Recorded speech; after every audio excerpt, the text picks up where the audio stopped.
ஷீலா, என்ன மாமா? என்ன பண்ற? நேத்து ஹாஸ்பிடல் போயிட்டு வந்தல்லையா, அந்த ரிப்போர்ட்லாம் பார்த்துட்டு இருக்கேன் மாமா. ஓ, டெஸ்ட் ரிசல்ட் எல்லாம் கொடுத்துட்டாங்களா? கொடுத்தாங்கன்னா எனக்கு ஒன்றும் புரியல. என்ன டெஸ்ட் எடுத்தீங்க?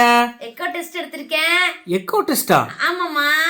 அப்படி ஒரு டெஸ்ட் இருக்கா? அப்படியே பாரு. எங்க குடு. நார்மலா இருக்குன்ட்டாங்க. இதான் எக்கோ டெஸ்ட் ரிசல்ட்டா? நார்மல்னு சொல்லிட்டாங்களா? சொல்லிட்டாங்க. நிறைய கர்ப்பிணி பெண்களும் வந்திருந்தாங்க எடுக்கிறதுக்கு. அப்படியா? வேற என்ன டெஸ்ட் எடுத்தாங்க? இந்த பாரு.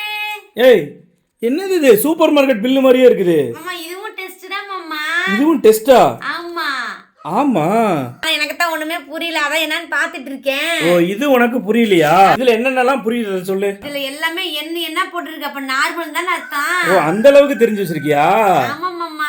ஓகே ஓகே, அது வரைக்கும் தெரிஞ்ச வரைக்கும் சந்தோஷம் தான். வேற என்ன சொன்னாங்கன்னா, நிறைய வாக்கிங் போகணுமாமா, தண்ணி நிறைய குடிக்கணும்னு சொல்லிருக்காங்க. சரி. கால் தொங்க போடக்கூடாதுன்னு சொல்லிருக்காங்க. கால் தொங்க போட்டு உட்கார கூடாதா? ஆமா, தொங்க போடக்கூடாது. ஒரு சேர் வச்சு அது மேல கால் வச்சு உட்காருங்க.